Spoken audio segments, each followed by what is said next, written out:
Scott, after watching the film, how close do you think you guys are right now? Depends on what you're asking, how close we are to what? To winning? Yeah. We've been really close a bunch of times. We left a lot of stuff on the field offensively, particularly early on, because of little mistakes or penalties. Even defensively, there were some plays out there to be made. We just didn't make them. It doesn't take very many of those to turn it around. There's no question we got better this week.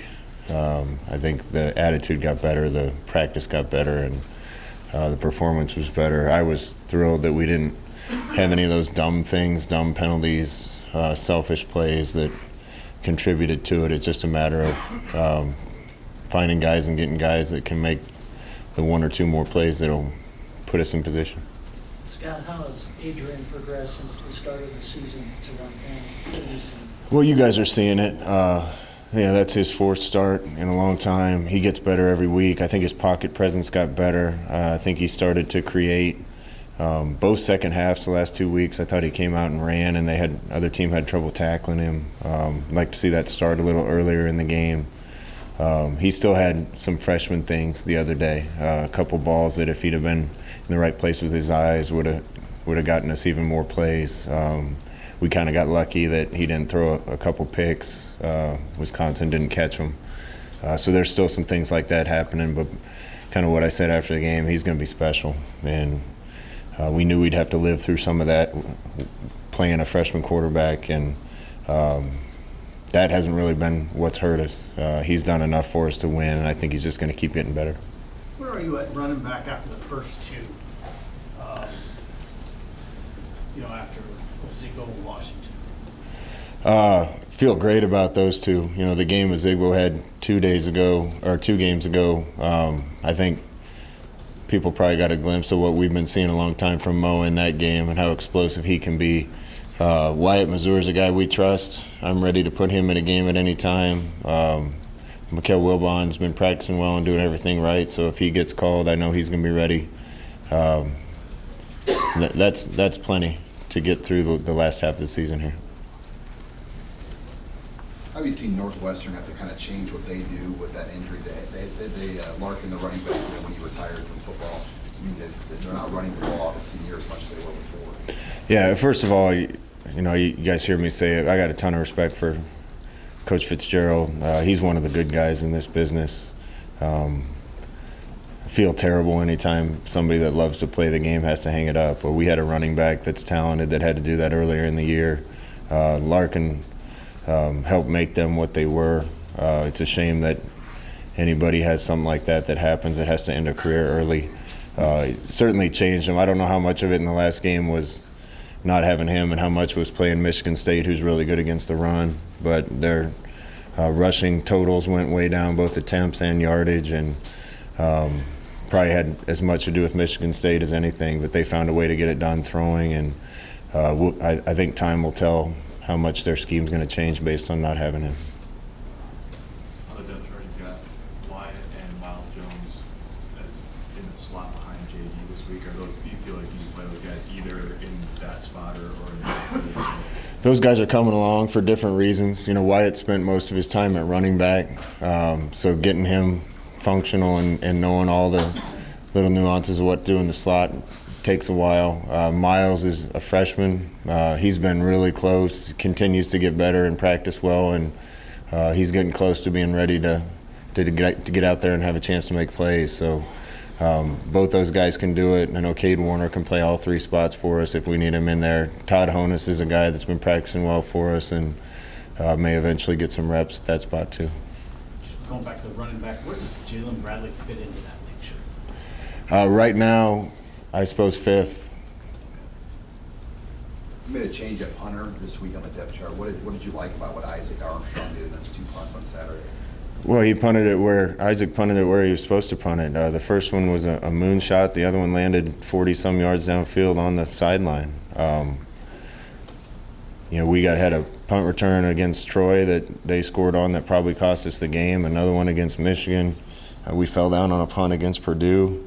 And twice when the game was Still competitive Saturday. We punted one right down the middle of the field, 35 yards. They returned it to the 50 and then shanked one out of bounds, and they got the ball on the 50. We're not good enough to survive those types of things. So as of now, Isaac has done well, and we're going to count on him to do what we're asking him to do. Is there anything different with his left footer? Not really. The ball's going to be spinning the opposite direction. It's like you're in the southern hemisphere. How would you rank JD and Stanley in terms of a duo in the Big Ten and maybe even nationally with those two guys? Yeah, I don't want to speculate on where they stack up against anybody else. I just know I'm glad we have them. Those two are warriors. They're going to go battle. When we call those guys numbers, they make plays. They're where they're supposed to be. They're open. It's been amazing to me, both those guys, JD in particular. You know, we had a lot of good scheme for him in the past game, and when we called his number, he made a play. And you know, it's so encouraging to me. We got a freshman quarterback that's making plays. We got a freshman running back that's making plays. Jack Stoll had a touchdown. He's a sophomore. The other two guys behind him are young. Our two tackles are sophomores. JD's a sophomore. A lot of the pieces that we need are growing, improving, getting better, and from an offensive standpoint, we continue to improve, and I think the future is really bright. Have you guys been talking more about what you want to do with Cameron Jurgens, since he's a guy who could probably fit in a bunch of different spots? Yeah, I mentioned something to Kugler the other day about our plans for him. Yeah, first of all, anybody that threw the shot put farther than I did, I have a special place in my heart for. Cam's a unique athlete. When we recruited him, we didn't know what he was for sure, whether he was a tight end or a defensive lineman or something else.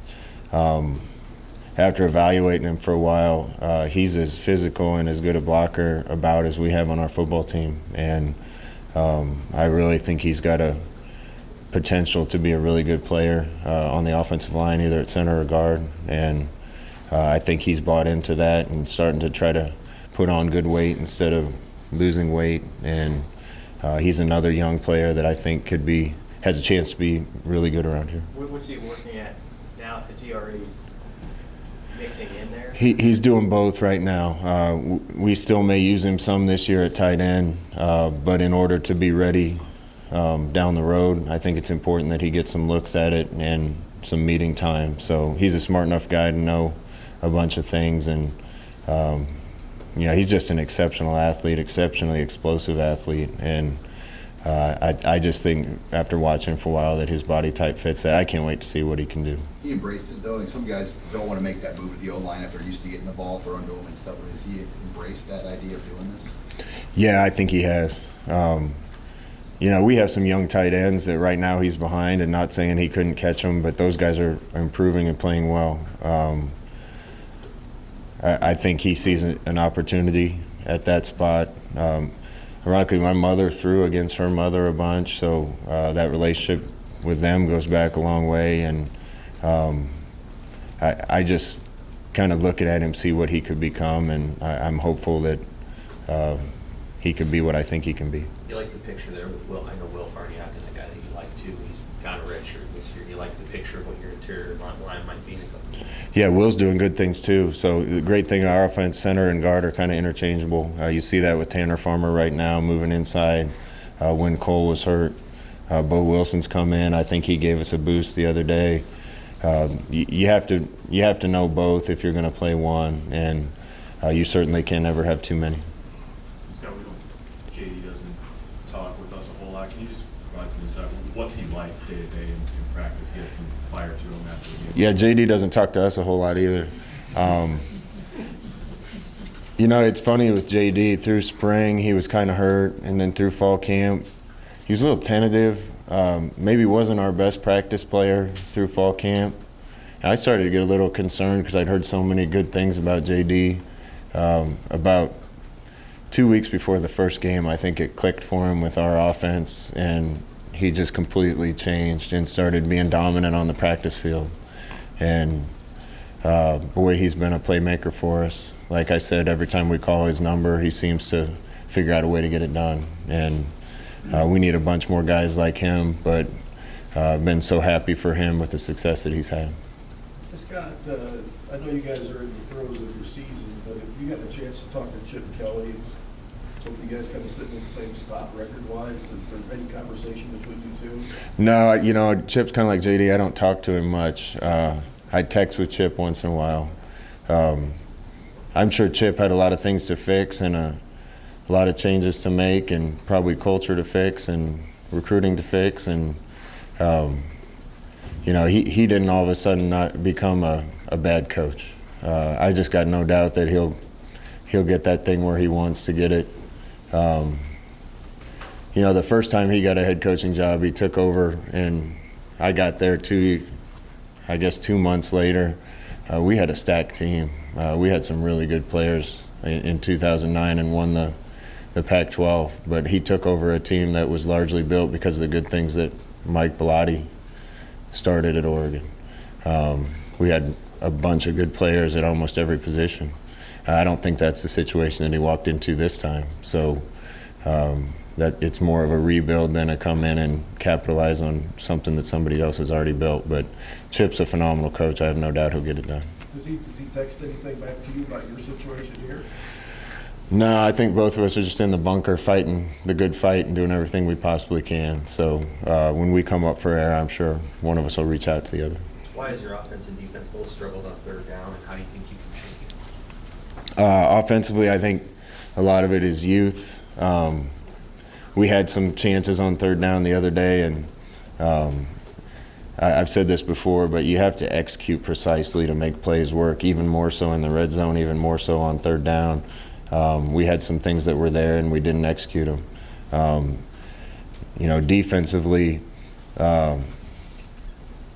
again, we had a couple times where somebody was covering the guy that they threw to and just didn't cover him well enough.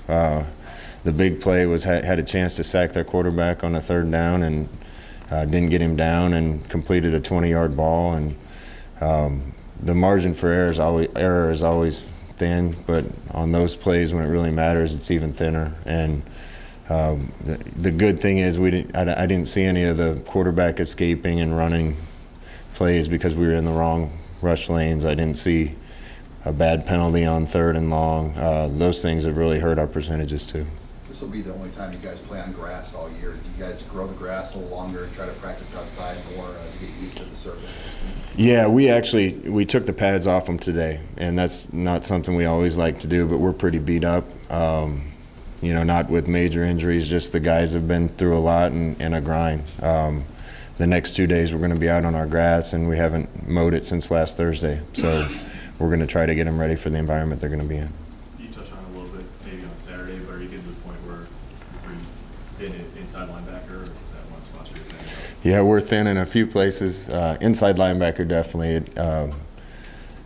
You know, Honus getting hurt, Will Honus getting hurt breaks my heart because he cares so much. You know, Mo is a warrior. He's battling, but he's grinding down a little bit. We got to get him back feeling good. Dedrick Young left the game the other day. That really leaves us with Colin Miller and Jacob Weinmaster. So we knew depth was going to be an issue at certain spots, and you never know where you're going to get a couple people nicked up. But we weren't super deep at that position to begin with, and got to do everything we can to get our guys healthy. Did that just affect the playing in Wisconsin, or the cumulative effect of 5 games without a break? Well, the Will Honus injury is just unfortunate. He just planted wrong on a play against Purdue. I think the other ones are just more cumulative effect of a bunch of hits and those guys having to shoulder a lot of tackles and a lot of reps. Scott, with Adrian, can you compare what he's been doing? Does that remind you of anybody else that you've seen at that position, or is he doing things that are kind of unique to who he is? I told you guys I'm always careful and make comparisons, but he's doing some things like quite a few of the special guys that I've been around. There's no way I would have been ready to do what he's doing right now as an 18-year-old. It says a lot about who he is as a person. Travis Fisher said he doesn't particularly like to rotate corners, but do you like the competition maybe that is being fostered by playing Eric and Lauren and Cam on the outside? Yeah, more depth would be great. more competition's great. When you got more good players, they got to fight their way onto the field. At times, Lamar's done some really good things. Eric Lee's done some good things. I thought Cam Taylor came in and broke on a ball and made a nice play, which we haven't seen enough of this year. Came up and made a nice hit. There's guys on defense that are young that I'm really excited about too, and he's one of them. So all those guys are going to have to play well this week. Northwestern does a really good job with their passing game, and it's not too many more of those plays to get over the hump. It's just another guy breaking on a ball and breaking up a pass. It's a guy getting a sack and forcing a team to punt. It's not getting a penalty on offense and finishing a drive. We just need more guys to step up and make plays. We had a lot of chances the other day offensively, a lot of guys in position to make plays on defense and get us the ball back, and just didn't make them. So those guys are all going to get their chance this week. Scott, do you think that the penalty thing, do you think teams, maybe not necessarily you in particular, but teams get a reputation and that lends itself to even more penalties, or is it just a kind of a thing that you deserve everyone to get? I'm not sure, and I'm never going to comment much on that other than we deserve a lot of the ones we got. We deserve the ones that were dumb decisions and selfish decisions. There was a few the other day we got, particularly on the offensive line. Our feet just weren't right. We didn't move our feet, and then when the guy's about to beat you, he's either going to beat you or you grab him. Getting better at those positions, getting better with technique will continue to help us with that. I'm frustrated that we rank so low in penalties, and going back running this offense, we've always been a little more penalized, probably because we run at such a pace. We run so many more plays. There's so much space. We've been good enough to overcome the ones we got. We've been getting too many, and we're nowhere near good enough to overcome it at the same rate. Scott, Northwestern's quarterback, he's been starting to what do you know of Clayton Thorson, and how do you evaluate his game?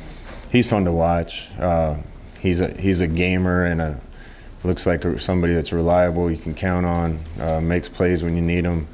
Don't know him personally, but he seems to embody what it means to be a student athlete. So, I love the program that Pat runs, and I'm sure his quarterback is a reflection of that. You made a comment on your football show that you felt like there was kind of a light around the program, a lightness around the program last week. Do you feel like you guys have stabilized after a really chaotic month of change and games getting canceled, quarterbacks getting hurt? Do you feel like there's a stability over the last 4 or 5 days? Something's changed. It really changed after the Purdue game. Changed even more last week. I saw guys bonding together, having fun out there. Everybody kind of excited to go to battle. I think getting to that turning point where the team wasn't going to put up with any more of the culture killers, and we're going to become culture keepers and culture promoters. I see that happening. I see the guys excited that they're getting better. I see the guys excited that they're moving forward. Sometimes you got to lose a couple guys to get to that point. Sometimes you got to maybe bench a couple guys to get to that point. Whatever it takes for the guys to understand. But the thing that made them understand the most was losing, really 3 games because of self-inflicted things. And the whole attitude of everybody around here, I feel like we finally turned the corner.